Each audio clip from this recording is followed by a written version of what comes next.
Big day today. The engine is in.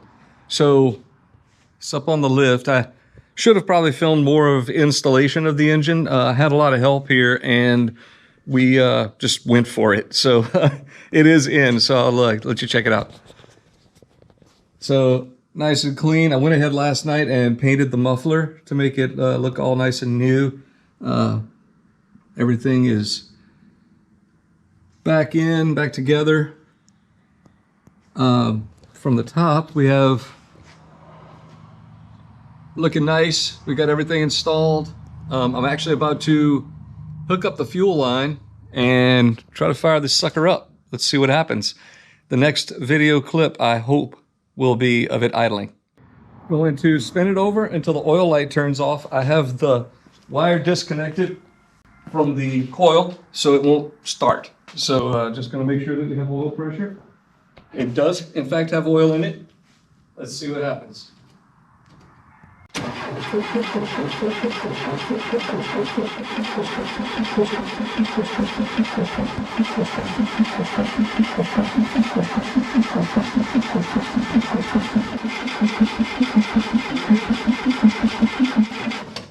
Okay, so I had the starter wire hooked up on the wrong terminal on the solenoid. My bad, but I'm about to fix that. No big deal. Okay, oil pressure came up beautifully. I don't know why the starter's stuck. I guess the solenoid hadn't moved in so long, it just stayed on, which is another good reason for testing it out before letting it start. Now I've hooked up the coil wire, so we should have 12 volts to the coil. In theory, it should start.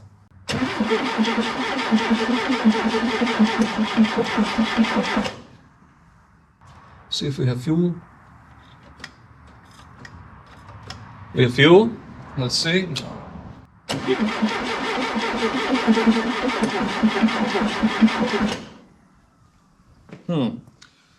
Be right back. A few moments later. Okay, so it was just spinning over earlier because it was a little off time on the distributor. So I got that pointed back at cylinder 1 at top dead center. Have oil pressure. Let's see what happens.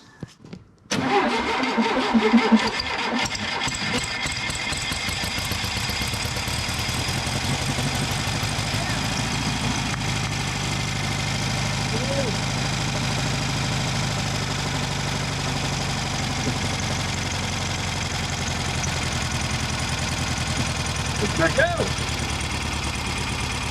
Sounds really good.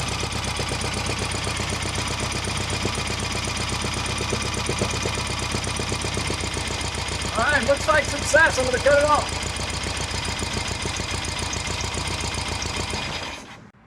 Yes, nice and tight. Everything sounds good. Now I just have to set the timing and we'll go take it for a test drive. A few minutes later. All right, here we are at Paul's. Look what's in there. Nothing. Still nothing. It's down here and it's in many pieces. It's in all the pieces. It's all the pieces.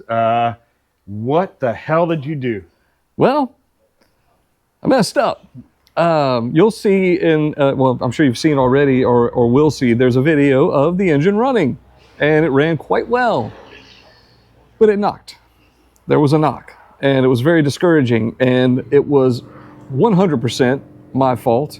In the excitement and, you know, I had 3 engines apart at one time and all the measuring and all, I measured the rods properly and also measured the crankshaft properly, or let me say, a crankshaft properly, and ended up using a good crankshaft, which had, oh, well, I broke the bearing to get it off. But anyway, I used this crankshaft. And it was fine. But the bearing right here was actually not 0.5 millimeters oversized. It was a standard bearing. And I had measured apparently something else and it was 0.5 over. So I got confused and ended up putting too small of a bearing right here. So I had not a rod knock, but the crankshaft was actually going back and all over, knocking around, top and bottom, side to side, or whatever. It was going all over the place and making a knock. So I didn't run it very long. You'll see in the video I started it. It sounded good because it had assembly lube and the oil was thick. Well, once I warmed it up, I did not film the knocking, sorry. It was too embarrassing. This is embarrassing to even talk about it. But all my bearings are still okay. All the new bearings that I had purchased, because I didn't run it very long. It didn't have time to cause any damage. I am going to buy a brand new crankshaft and put all my timing gears on that. Install that with all my standard bearings in the rods, because they were fine. So we're at the point right now. What I'm going to do is, like I should have done the first time, measure twice, assemble once. I'm going to put this standard bearing crankshaft in with these bearings, which these fit the block.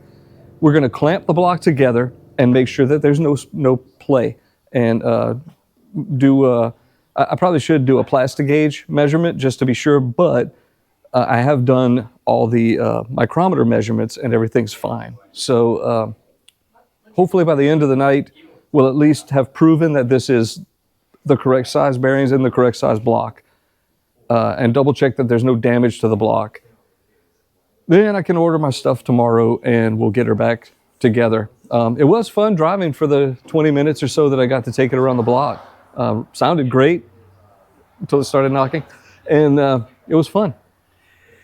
So what have you learned? Take one engine apart at a time? Or Don't mix them all together. right, at least keep them unmixed. Double check all the measurements. What?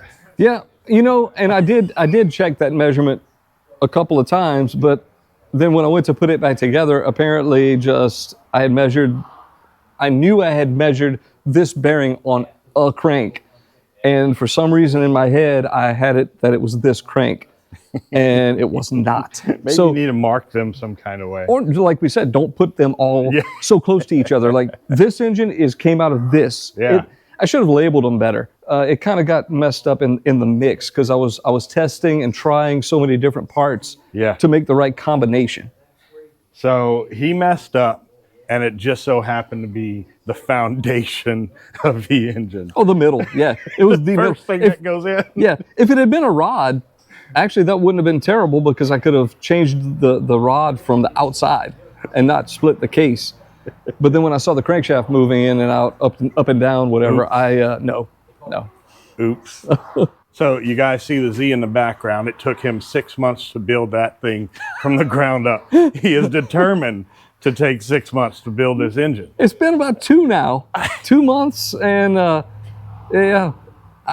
okay. Granted, I'm trying not to just buy all new parts if I had usable original parts, and I did. A lot of the stuff in this engine, the cam was great. A lot of stuff is fine, and truth be told, if I would have used the crank with or taken the gears off like you're supposed to and put this bearing on, probably everything would have been fine. But this bearing on the other crankshaft was what came out of an engine that was basically freshly rebuilt back in the day. It didn't have any play in it. The bearing was fine on the crank, and thought that I could just reuse that one. The lesson learned is don't cut corners. Go ahead and replace all the bearings every time, and you won't be. Don't be a dummy like me.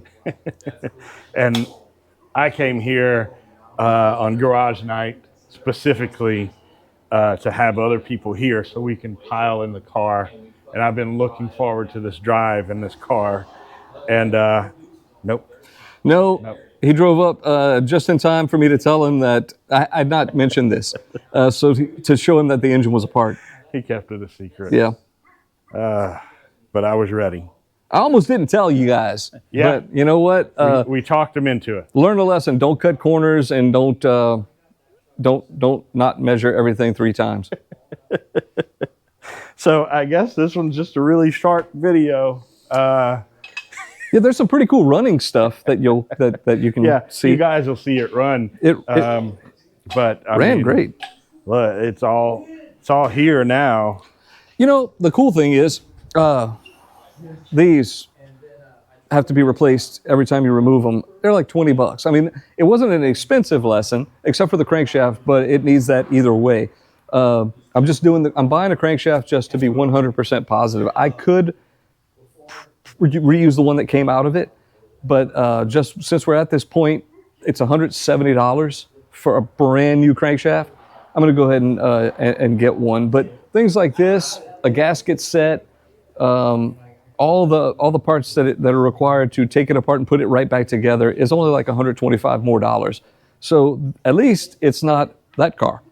If it was that one, I'd be crying. But it's a Beetle. So hey, we'll play. Yeah, and he said they got the engine out in 38 minutes. 39 minutes. 39 yeah, minutes. Fred and I took the engine out in 39 minutes. We were sitting here looking at it like not doing anything, and said, "Start the timer." And yeah. So guys, measure twice, build it once. 3 times. Measure 3 times. measure it 3 times just to be sure. Build it once. Don't take apart 3 engines and mix them all together. Mark everything, measure everything, and maybe this will happen to you. Maybe it won't now that you've watched him do it. Yeah, I mean, you could probably do it if you're not ADHD, because I probably saw a squirrel. So,